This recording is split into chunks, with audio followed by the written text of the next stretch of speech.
Thank you all for being here. This is a very incredible session that we're going to have about the outlook for the coming year. But unlike any other outlook session, it's going to be high tech. Torsten Sløk, one of our speakers, is somewhere on the earth, and he's not here, but he's going to give a talk that'll frame a lot of these issues. But what I'd like to do to let you know what we're going to cover is that we're going to talk about three separate topics that I think are very important in shaping anybody's outlook.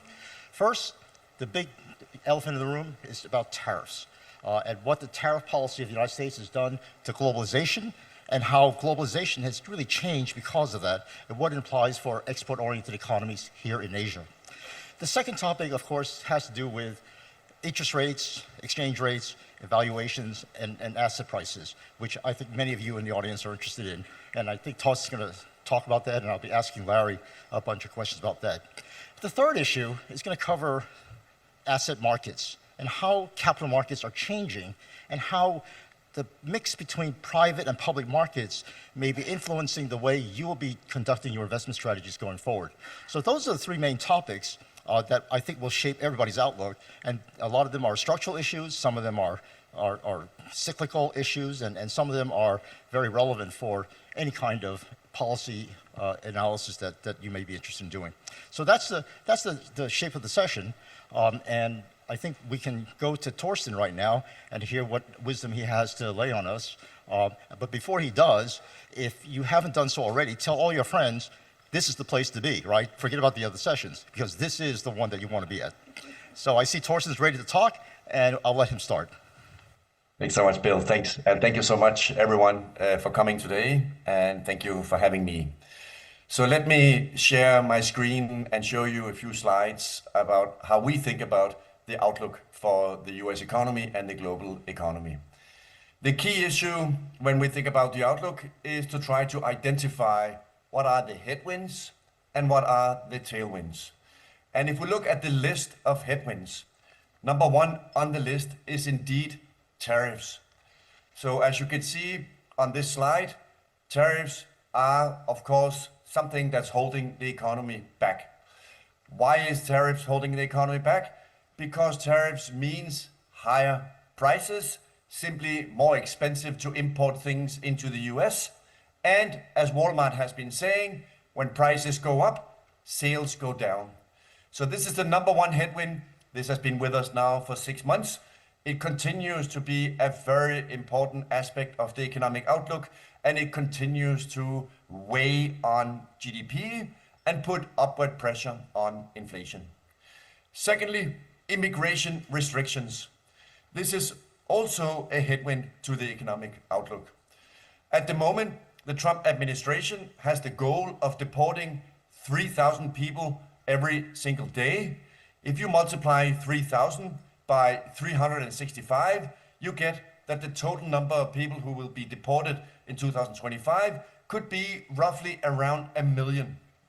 Remember also that there are about 12 million unauthorized immigrants in the US. So if we remove 1 million this year, maybe also 1 million next year, that will begin to lower the labor supply, that will begin to lower employment growth, and that will ultimately also begin to put upward pressure on wages in the sectors where illegal immigrants work, in particular in construction, in agriculture, in hotels, and in restaurants. So therefore, immigration restrictions and deportations is also a headwind to the economy. Finally, the third headwind to the economy is student loan payments restarting.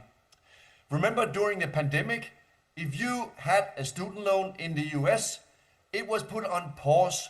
In other words, you no longer had to pay back your student loan.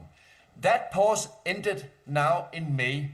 That means now 3 months ago, if I had a student loan and I'm not paying it back, my credit score and therefore my possibility of borrowing money to buy a car, to buy a house, will be much worse. So that's a different way of saying student loan payments restarting means that more people need to pay back their student loans, and therefore taken together, the headwinds are three things, namely tariffs is slowing the economy down, immigration restrictions are slowing the economy down because now we simply have less labor, fewer people. That means lower employment growth, We saw some of that last Friday with the non-farm payrolls data being weaker, but broadly speaking, this is likely to continue. So this means also a headwind to employment and headwind therefore to GDP. And lastly, student loan payments restarting is also a headwind because now consumers have less money, and that is also holding back, broadly speaking, on the economy at the moment. Tailwinds are also important to remember, but the tailwinds are less forceful, less important relative to the headwinds. But there are some tailwinds, namely high stock prices, tight credit spreads, we have Fed cuts coming, and we have had the dollar going down. All those things are putting mild tailwinds on the economic outlook. But when we add these things together, we come to the conclusion that the headwinds are stronger than the tailwinds, and that's why we should expect to see the economy begin to slow down over the coming quarters.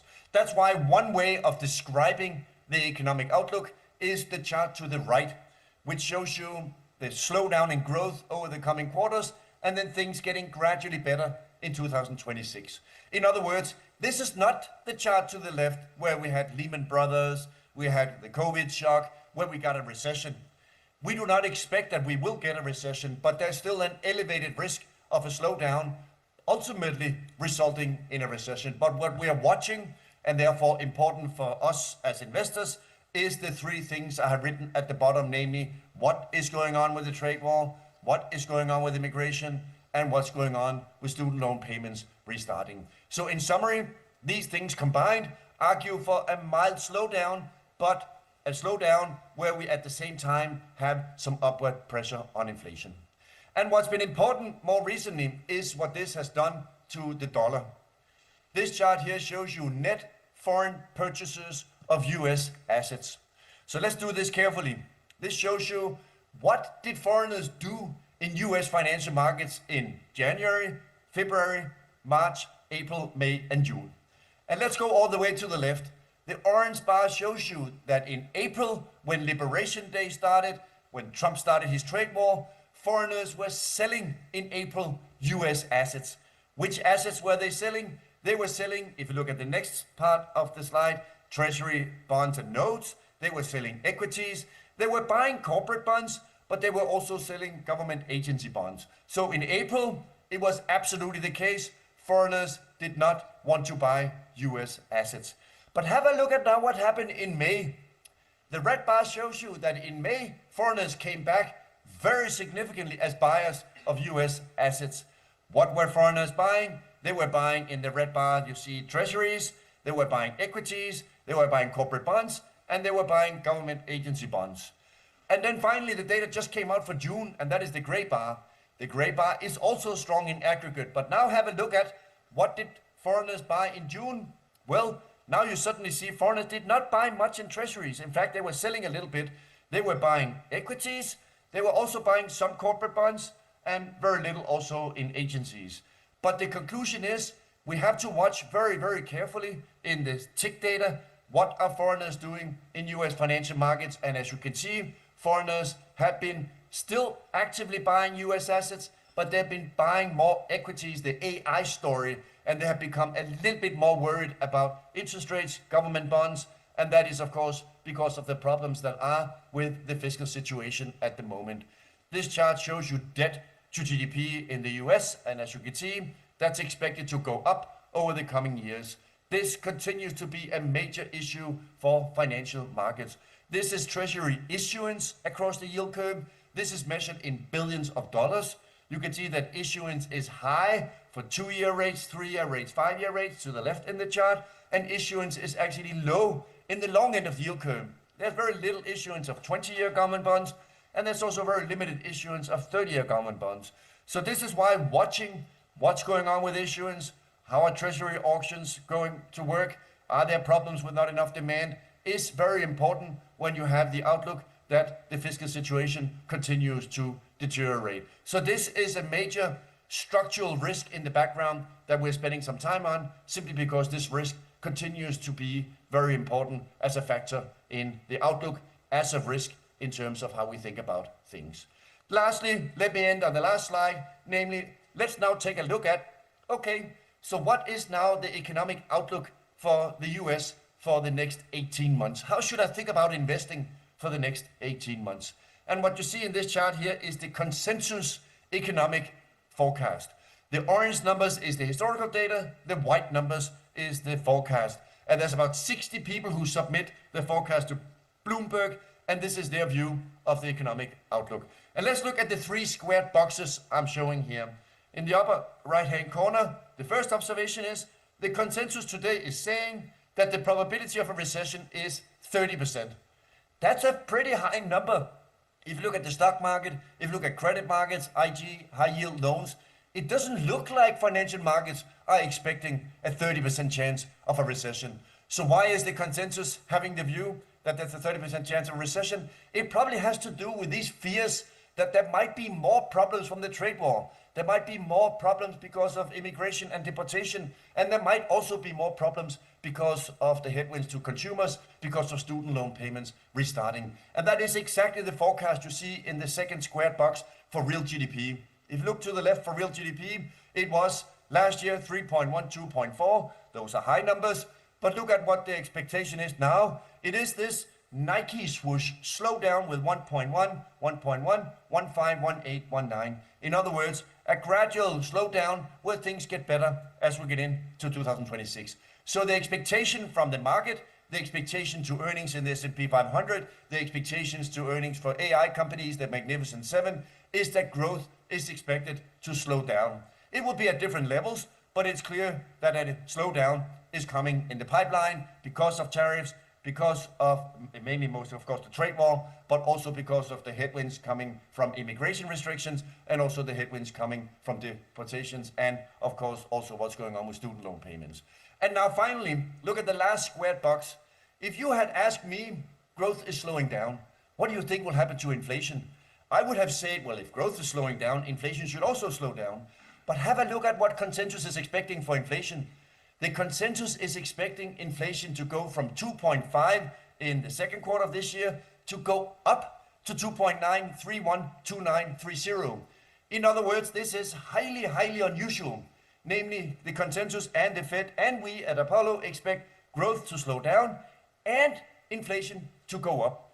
That's why investors are now in a situation where there is stagflation in the forecast. And now we need to think about what are the implications for stagflation.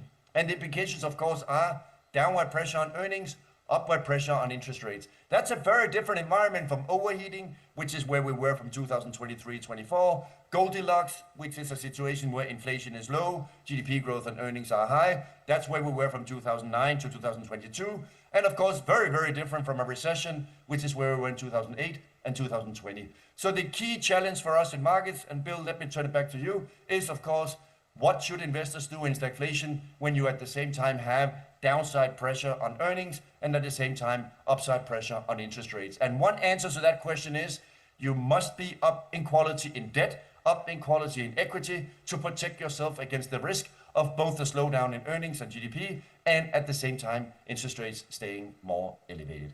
So with that, Bill, let me pass it back to you. Thank you, Torsten. What you just saw was a masterful display of why Torsten is so famous. From his days at Deutsche Bank until now, his days at Apollo, one of the largest private equity funds around, he just gave you an example of why economics is called the dismal science. After that presentation, you want to slit your wrist and say, my God, the world is going to come to an end, right? Well, not quite, right? I'm exaggerating, of course. And Torsten, let me push back for you a couple things. Especially, you have been very, very outspoken about the risks of stagflation. But if you look at the United States, it's relatively closed, and most of that was because of tariffs, you say. But the United States is pretty much a closed economy. Imports are about 15, 16% of GDP. When you look at consumer baskets, the people spend about 70% of their basket, of their dollar on services, domestically produced services. They spend about 30% on goods. Of the goods, maybe 25% are imported. How is it that a 15% tariff, which is the base level that President Trump has put in place, and there are some exceptionally high numbers that are associated with fentanyl trade and wanting to China and specific countries to take actions, and some specific tariffs that are on on steel and other strategic materials. But overall, the tariff level, right, has gone up from a very low level, yes, from 2% to about 15, 20%, call it, maybe even 25%. How can that little bit of tariff cause such dramatic changes to your outlook and have you worry about stagflation to the extent you do, apart from uncertainty? Yeah, this is a very, very important question. So let's compare Korea with the United States. What is the main difference between Korea and the United States? It is that exports as a share of GDP, exports as a share of the economy is much, much higher in Korea than it is in the United States. Likewise, imports as a share of the economy is also much, much higher than what it is in the United States. So you're absolutely right to ask, so why is it that the United States is expected to be impacted in a significant way? Well, because the issue is, as we have seen in Korea in the last few quarters, GDP growth in the last 6 months has been slowing down. Unfortunately, there's a broad range of macroeconomic indicators, a fairly sharp negative impact on the Korean economy as a result of Trump's trade war. That is not the same impact we're seeing on the US, but the direction of travel is the same. But it's just milder in the US than what it is in Korea. And what's particularly important is, of course, the inflation impact, because the US has decided to have a trade war with everyone. This is very important. Korea is not in a trade war with everyone. Korea is not in a trade war with China, with Japan, with Singapore, with Europe, but the US decided to have a trade war with everyone at the same time. So therefore, the impact on inflation in the US is much bigger than it is in Korea, simply because Korea only has one country, and one country only, it is an important country, namely the US, that Korea is having a trade war with, whereas the US, and this was Trump's decision, had decided to have a trade war with everyone at the same time. Remember, on Liberation Day, he took out those big foam boards that said, we want to have a trade war with 100 countries at the same time. So the answer to your question is, why is there more of a stagflation scenario in the US? Is simply because Korea is not in a trade war with basically any other country than the US, whereas the US decided to be in a trade war with everyone. And as a result, price increases and inflation to the upside is a much bigger risk in the US, simply because of the choice that Trump made to start a trade war with everyone. Whereas in Korea, Korea trades with Japan, Korea trades with China, with Singapore, Indonesia, Thailand, Europe, and that trade, importantly, is happening without any price increases. So the answer to your question is, there's a slowdown in growth everywhere, but the unique thing is, because the US is in a trade war with everyone, the upward pressure on inflation I showed you in the Bloomberg screenshot is very unique to the United States. And that's why the US is in stagflation and Korea is not in stagflation.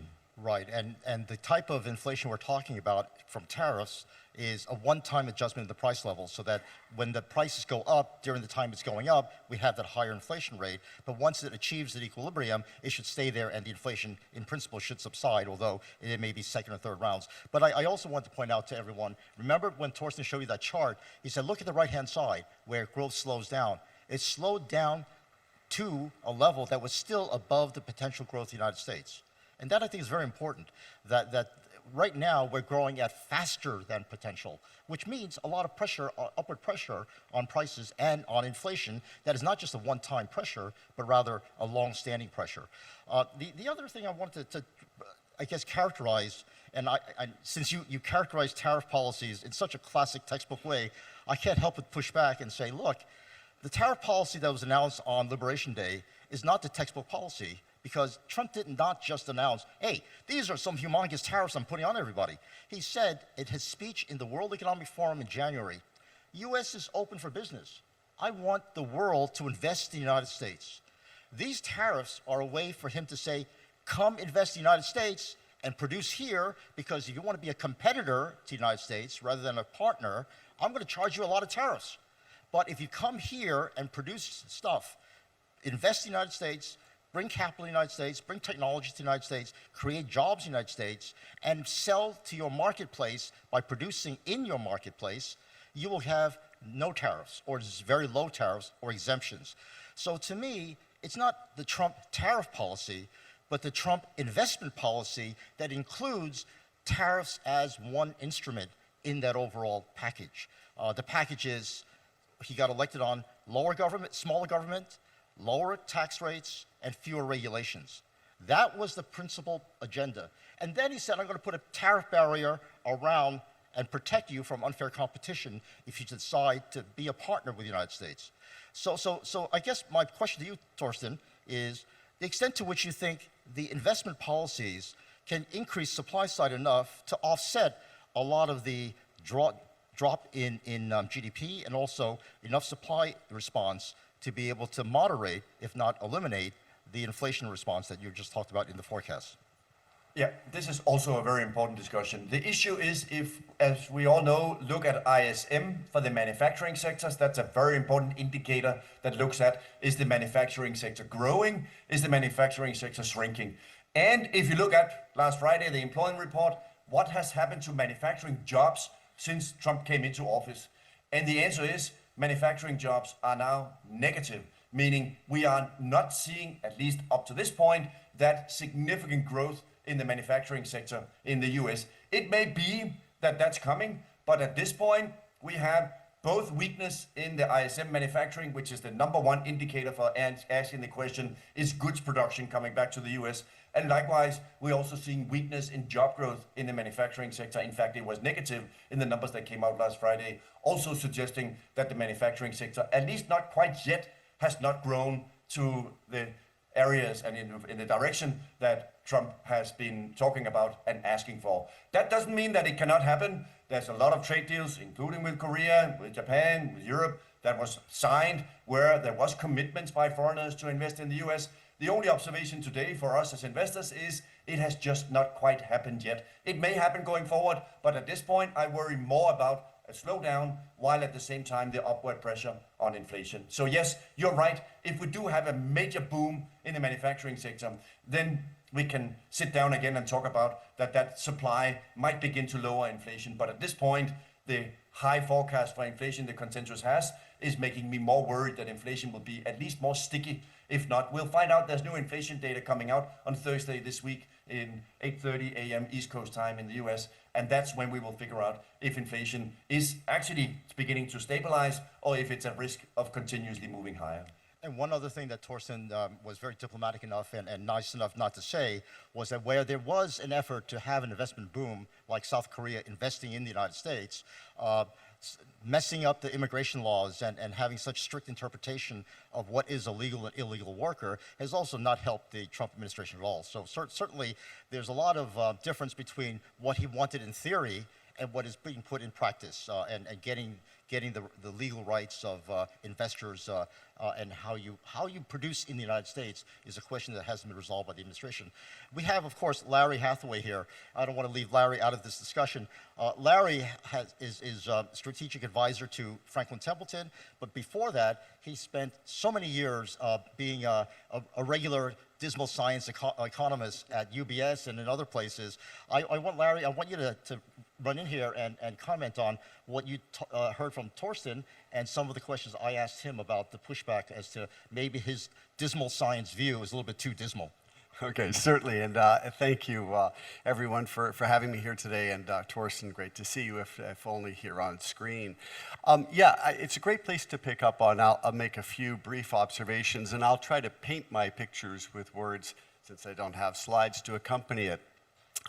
Broadly, to begin with, I agree with Torsten's cyclical assessment of what's going on, that there is going to be headwinds from the factors that he mentioned, so I won't repeat those. What I might do is just augment it with a few other points. I think one of the areas that at least I didn't hear Torsten mention in his remarks, but I think is also a restraint on growth, is uncertainty. The Trump policies in many dimensions, but in particular the back and forth on tariffs, have unleashed a great deal of uncertainty. Those who are more hopeful, perhaps, than the two of us about the U.S. economy would probably point toward a revival or some pickup of capital expenditures, and for which there are some good reasons. We've talked about maybe money coming in from abroad. I'll address that in a moment. There is, of course, an AI boom in capital spending that is well known and underway, and there are some very, very meaningful, I think, very strong incentives in the One Big Beautiful Bill that will also incentivize certain forms of capital expenditures. However, I think first principles of economics teach us that when people are making decisions about investing in the future, certainty or uncertainty about that future is a key parameter. And therefore, it's lamentable alongside the tariffs that the Trump administration has introduced as much uncertainty in the economy, including areas that may affect capital expenditures. So in summary, I think that the economic outlook, the cyclical outlook, if you like, that Torsten has painted is broadly accurate, and I would broadly agree with it, including his observations, by the way, around inflation. Let me then just make one further point, which addresses one part of the question, Bill, that you had asked a moment ago, which is capital inflows from abroad. It is a first principle of economics that the gap between savings and investment in the economy plus the trade gap must equal the fiscal gap. That is, in the case of the United States, the large fiscal deficits to which Torsten alluded. We will probably have to take as given now that the legislation is passed that the U.S. will be in a position of large budget deficits for as far as the eye can see. We have, as I said before, some preconditions for healthy increases in investment. And the tariffs have perhaps many objectives. Even the Trump administration, to your question, had alluded to a number of them. They could be about fentanyl sort of flowing across the border to geostrategic reasons, but certainly one has been Trump's aversion, personal as well as, I would say, policy, to trade deficits. Well, if that is the aim, and if we could envision a scenario, which, by the way, I struggle to, where the U.S. reduces its trade deficits, well, in that particular case, there isn't really going to be a massive flow of capital from abroad because the flip side of a trade deficit is naturally a capital inflow. So there is a degree of, let's say, challenge in that picture that I've just portrayed.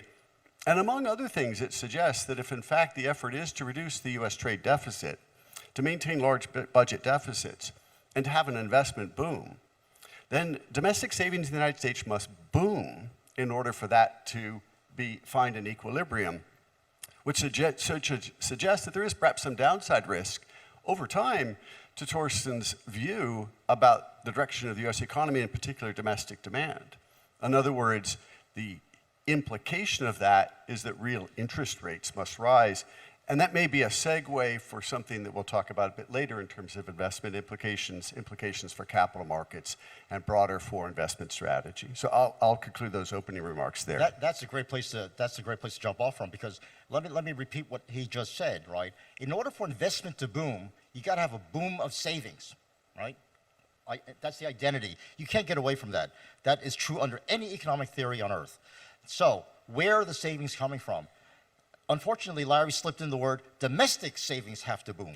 Well, there's also foreign savings that have to boom, and that's exactly what the Trump speech in January said. I want the world to invest in the United States. That means I want to use your savings. Now, here in Korea, you have to say to yourself, this guy's nuts, right? U.S. is a capital-rich economy. U.S. has more capital than anybody else in the world, right? And he's asking emerging markets, Korea and other, send your savings to the United States. That's nuts. Well, you know, one of the works that people talk about was by Robert Lucas, the Nobel Prize winner from University of Chicago. It's called the Lucas paradox. When Robert Lucas looked at capital flows, net capital flows around the world, he found that capital flowed from the less capital abundant countries to the more capital abundant countries. And that was something that happened all over and all through history. Why is that? Well, one explanation is because capital goes to the places where the returns are highest, not where capital is scarce. Because you think if capital is scarce, that must be where the return is highest. But the United States has been the place of greatest innovation and where capital has been the highest levels of return. So in that sense, Larry, you want to change your mind? No, actually not at all. It's far be it from me in this forum to be a critic of the Trump administration, but I think what I'm laying out is that there is serious inconsistency here in the Trump policy. They want that money to flow in, as you correctly suggested. But what it is really financing, at least in large part, is that budget deficit, not those superior returns. But the second, I think, point here is that we should guard against, let's say, continuing ongoing large capital flows in the United States because they imply large trade deficits. And the question that raises is, how happy is the Trump administration going to be if year after year after year over the coming, let's say, remainder of this term, the trade deficit doesn't shrink? That's, after all, a policy objective of theirs. It seems to me it's entirely inconsistent with the remaining policies, but it introduces more risk that more actions will be taken that are detrimental to both the US and the world economy. By the way, I am not here to be a supporter or an apologist for the Trump administration, but I feel as my role as a moderator, I really have to present the other side, because here, the standard economist's view is Trump is destroying the world, Trump is destroying the US, and the policies are something that he should have learned in textbook economics when he was at Wharton. And the fact that he didn't learn them means something's terrible. So I'm trying to address a lot of these. So in terms of the overall deficit, there's no question that you have to have more savings and in order to get rid of that kind of a deficit. But the role of tariffs is not to reduce the overall deficit, but it's to switch where you have your deficits. You switch the countries from which you have deficits. In other words, you want to import from your partners, and you don't want to import from those countries who are your competitors. So the purpose of tariffs, in some ways, is called expenditure switching, not expenditure reducing. Right? So the overall deficit, yes, could be very large, and that would require, as Torsten pointed out, a reduction in the overall size of the fiscal deficit. But if you want to carry out the strategy of help your friends and hurt your enemies, tariffs are a good way of switching those deficits. Now Torsten, I want to turn to you, and because Larry brought up the issue of interest rates and exchange rates, and how you really have to have higher real rates in the United States in order to attract capital into the United States. Can you talk a little bit about the Apollo view as to where interest rates are going, where exchange rates might be going, and also how people here in Korea and investors in Asia are supposed to take into account these changes? Because as you were saying, the dollar's been coming down, but it's still higher than where it was 3-4 years ago. It is more like perhaps normalizing. So where should the planners here, especially the longer term investors and people who carry on trade on a longer term basis, how should they be planning their strategies? Yeah, so we at Apollo think a lot about long-term assets versus long-term liabilities. We have in our insurance company, Athene, some liabilities that run over the next 20, 30 years. So the question is, as you are asking, what types of assets, what types of investments are being made and can be made in the US that can be matched with those 30-year liabilities, and where can I buy 30-year assets that pay me some cash flows over the next several decades? And it is very clear that there are a number of areas that require significant investment in the US, in particular, of course, in energy transition, in data centers, in climate, in infrastructure. Some of this came already from the CHIPS Act that came under Biden, but we have also had more recently a lot of investment both in equity and in debt on the data center side. And that growth in AI, growth in data center production, growth in energy that is needed to service the data centers is exactly requiring a lot more capital, including from the rest of the world. And those assets that are created, including by us at Apollo, are exactly very helpful for matching the 30-year or 20-year liability stream that I'm looking at with a 20 or 30-year asset that is being produced. So one area, to your question, where there is definitely a lot of tailwinds in the very longer term for the US economic outlook is the investment we're seeing these years in energy transition, in data centers, and in AI. And that will generate higher returns, and that will generate ultimately also assets that are and can be matched for anyone who has long-term liabilities in their portfolios.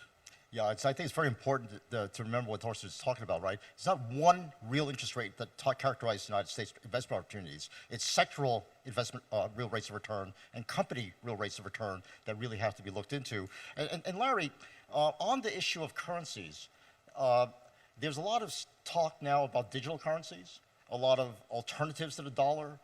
Many aspiring currencies are out there to replace the dollar. where do you think this takes us in terms of the role of the dollar going forward?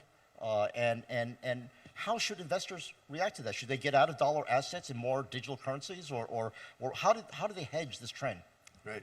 So one of the unusual developments at in the course of 2025 has been that the dollar has depreciated. I say unusual because if we look back to the first Trump administration, the imposition of tariffs, we saw dollar appreciation, which I think in sort of, again, textbook economic terms is probably more the variant of explanations that people would expect. So this year, it has been the opposite.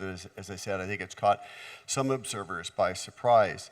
We've both noted, obviously, some weakness, a soft patch, either present or emerging in the U.S. economy, a change in Fed rate expectations with cuts, the first cut coming this month in all probability, and some others to follow it, that can fit the narrative of dollar weakness.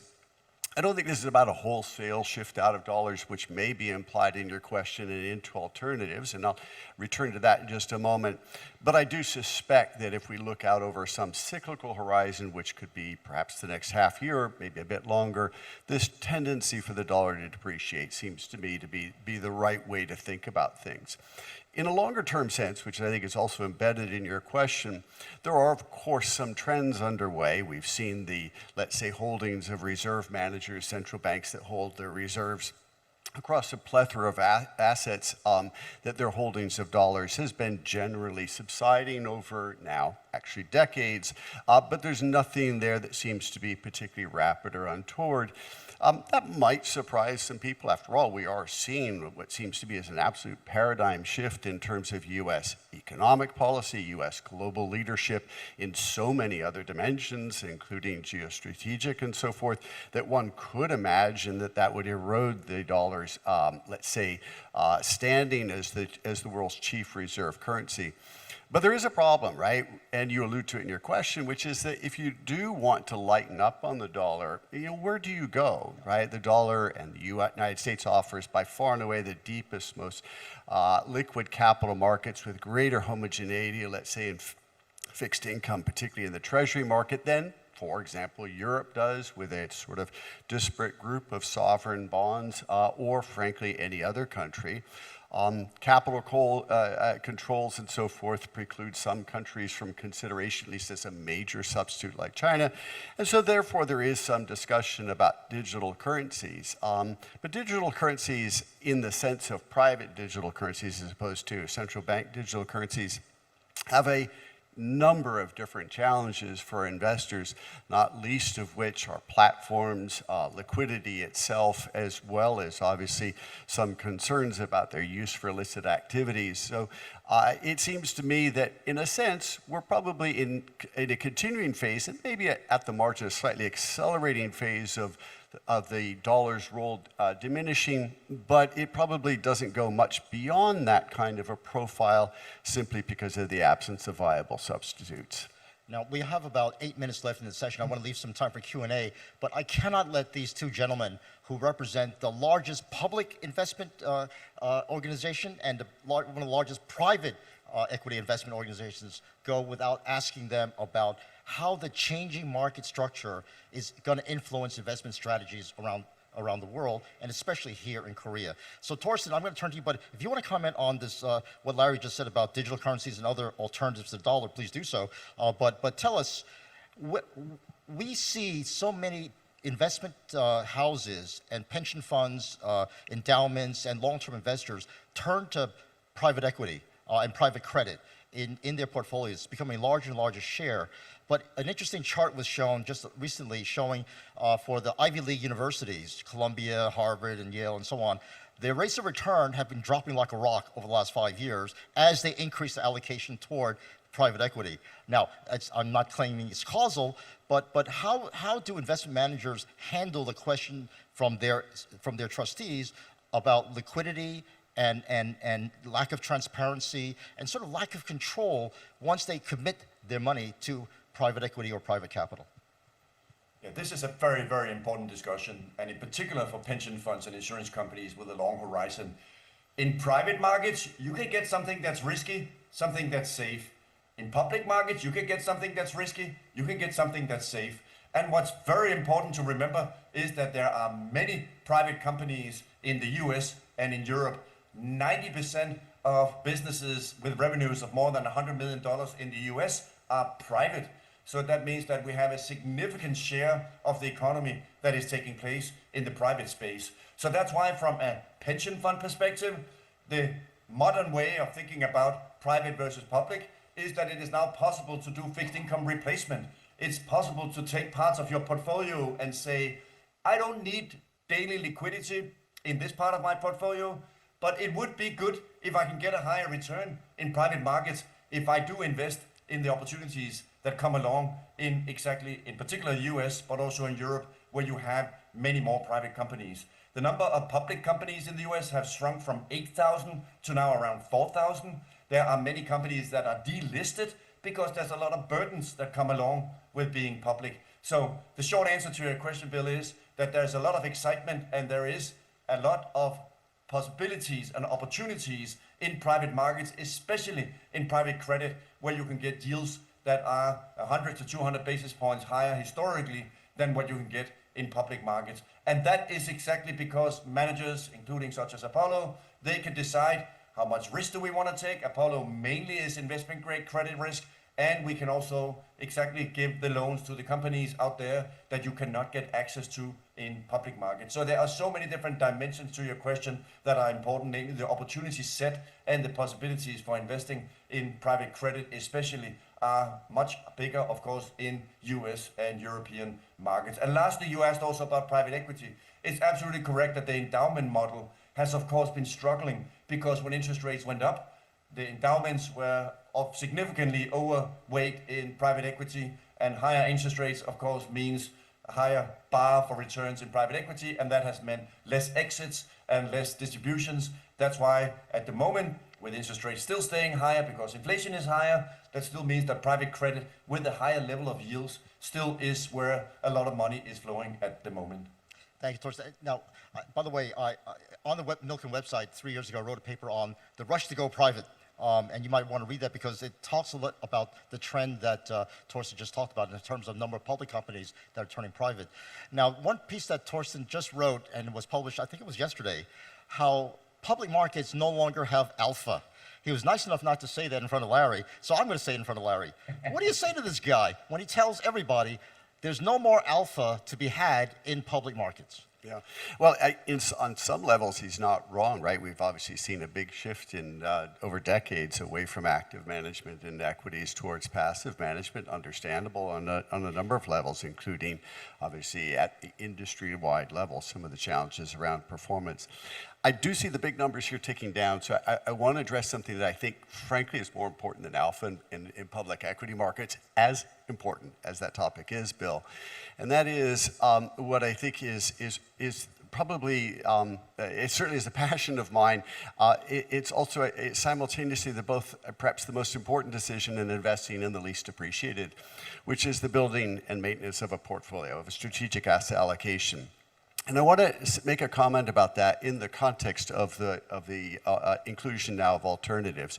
As Torsten rightly points out, as we all know, large institutions and now increasingly a number of other investors, including individuals, are shifting their allocations toward these alternatives, many of which still have constrained liquidity, although there are ways in which one can now extract liquidity that wasn't present, say, 5 or 10 years ago.